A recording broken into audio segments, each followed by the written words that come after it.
Pumunta kami sa islang ito upang masilayan ang ganda ng lugar na ito. Mararating ito sa pamamagitan ng pagsakay sa isang bangka. Ang biyahe ay aabutin ng kalahating oras mula sa mainland. 20 minutes naman mula sa Sombrero Island papuntang Puting Buhangin.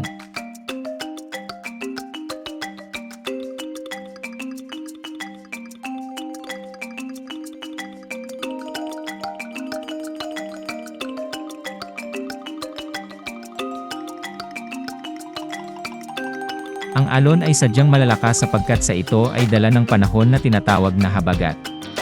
Walang bayad ang pagpunta sa islang ito, may kalakihan ang isla na ito, at malilibot mo sa loob ng 40 minuto.